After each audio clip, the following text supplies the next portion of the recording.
Part 1. The Perfect Victory. Michael Stanfield sat in his black Mercedes outside the courthouse, scrolling through the final divorce decree on his phone. A slow, satisfied smile spread across his face. He had won.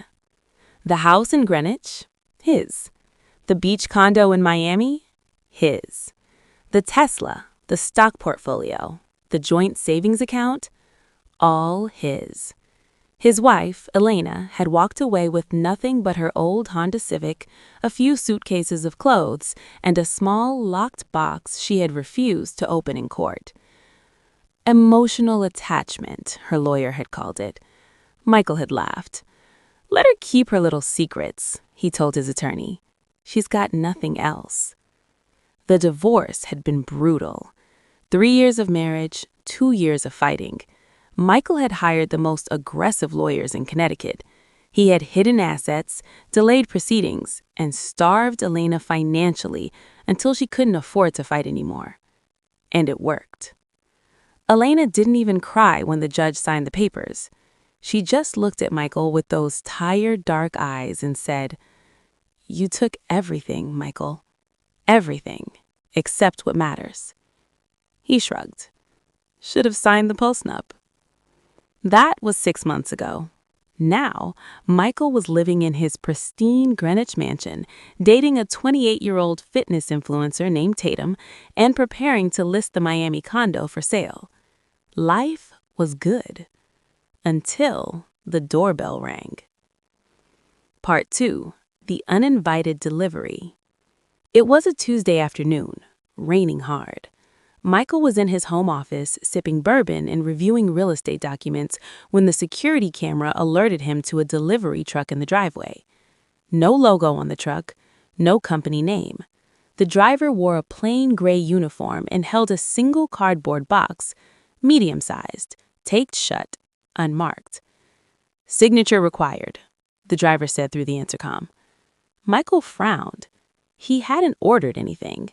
Tatum was always buying clothes, so deliveries usually had her name. "Who's it from?" Michael asked. The driver looked at his clipboard. Sender listed as E. Stanfield, Los Angeles address. Elena. Michael's blood went cold, then hot with annoyance. What could she possibly be sending him? More divorce paperwork? A guilt letter? A demand for alimony he'd already dodged. He signed for the box, tipped the driver $5, and carried it to his kitchen island. The box was light, no rattling, no scent. He cut the tape with a steak knife and opened the flaps. Inside, one old flip phone, powered off, a folded piece of yellow legal paper, a small velvet pouch, and a USB drive labeled, "For when you're ready to know the truth." Michael stared at the items for a full minute. Then he laughed, a sharp, nervous sound. "What kind of game is this?" he muttered. He unfolded the yellow paper first. Elena's handwriting. Neat, calm, devastating. "Michael, you thought you won because you took the house, the cars, the money, but you never understood what you were really fighting over. That locked box I kept during the trial? I finally opened it, and now I'm giving you what's inside. The flip phone has one number saved. Call it. The pouch has a key. Use it. The USB drive has a video. Watch it. You didn't take everything, Michael. You just took the things that don't matter. T. Elena." His hand trembled. He hated that. He poured another bourbon. Then he powered on the flip phone. One contact. The only person who can help you now. 3. The call. Michael pressed dial before he could stop himself. 3 rings. Then a man's voice, calm, professional, slightly familiar. "Mr. Stanfield, I was wondering when you'd call." "Who the hell is this?" "My name is David Ruiz. I'm a forensic accountant. Your wife, ex-wife, hired me 18 months ago, right after you first hid money in the Cayman account." Michael's stomach dropped. "I don't have a Cayman account. Of course you do. Account number 4421-09, opened March 14th, 2021. You used your college roommate's name as a beneficiary. You think I don't know? Silence. That's not the point of this call, Mr. Stanfield. The point is, Elena didn't fight you for money because she knew she already had something worth more. What? The key in the pouch. It opens a safe deposit box at a Wells Fargo in Stanford. Box 771. Go there tonight. Alone. The line went dead. Michael stared at the phone. His hands were shaking now. He looked at the velvet pouch, opened it. A small brass key fell into his palm. He knew that key. He had seen it before, on Elena's keychain, for years. He always assumed it was for a storage unit or a diary. He was wrong. Part 4. The Safe Deposit Box. At 9:47 p.m., Michael walked into the Wells Fargo branch in Stanford. The lobby was empty except for a night manager who checked his ID, scanned the key, and led him to the vault. Box 771. Small, old, scratched brass. The manager left him alone. Michael inserted the key, turned it, and pulled out the contents. A stack of photographs, a marriage certificate, not theirs, a birth certificate for a child, not theirs, and a handwritten letter from Elena's late mother. He spread everything on the small table inside the vault. The photos: Elena as a teenager, standing next to a little boy with Down syndrome, both of them laughing. The boy had Elena's eyes. The marriage certificate: Elena Marie Vasquez Ruiz, dated 2009, 8 years before Michael met her. The birth certificate: Lucas David Ruiz, born 2010, father David Ruiz, mother Elena Vasquez Ruiz. The letter from Elena's mother, dated 2015. Mi hija, you are so young to carry such weight. Lucas will always need you. David will always love you. But if you must divorce to protect Lucas's inheritance from his father's debts, then do it. But never let anyone erase your son. Never let anyone make you hide him forever. One day, when you find a new husband, you will have to decide: tell him the truth about your first marriage and your son, or keep Lucas a secret to keep Lucas safe. I pray you choose truth, but I will love you no matter what. Mama. Michael's hands were ice. Elena had a son. Elena had been married before. Elena had been hiding a child with special needs, for over a decade, and Michael had never known. Not during dating, not during the wedding, not during 2 years of brutal divorce depositions. He had torn apart her life, taken her home, drained her accounts, humiliated her in court, all while she was protecting a secret that would have changed everything. Because if he had known about Lucas, the judge would have considered Elena's caretaking responsibilities in the asset division.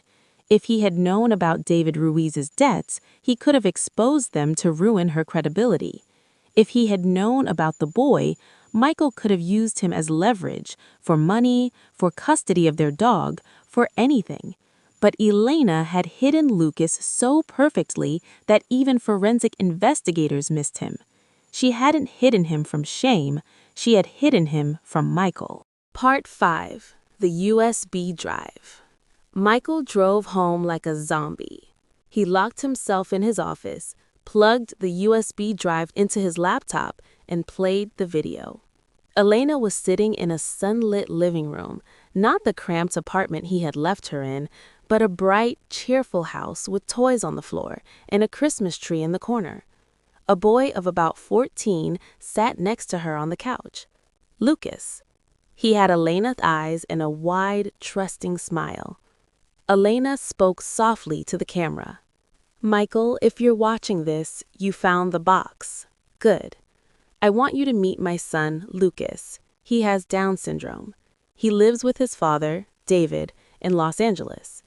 David and I divorced in 2011 because David's medical debts were bankrupting us, and I needed to protect Lucas's future. I remarried you in 2018 because I was lonely and tired, and you seemed kind. But you weren't kind, Michael. You were a predator who smelled vulnerability. The day you demanded a postnup, I knew I had to protect Lucas at all costs. So I let you take everything. I never mentioned Lucas. I never mentioned David. I let you think I was alone and weak. But here's what you didn't know. David's debts were discharged in 2020. His credit is perfect now. And last year, he launched a startup, a medical device for children with disabilities. That company sold 2 months ago for $42 million. Lucas has a trust fund. David has a new wife who loves them both. And I have been living in this house, which David bought for me, since the day you signed the divorce papers. You didn't take everything, Michael. You took the debt, the drama, and the house with the leaking basement. I kept my family. Enjoy the condo. Elena. The video ended. Michael sat in the dark for a long time. Then he opened the Miami real estate listing on his phone and saw the estimated value, $890,000. He thought about the $42 million. He thought about the son he never knew.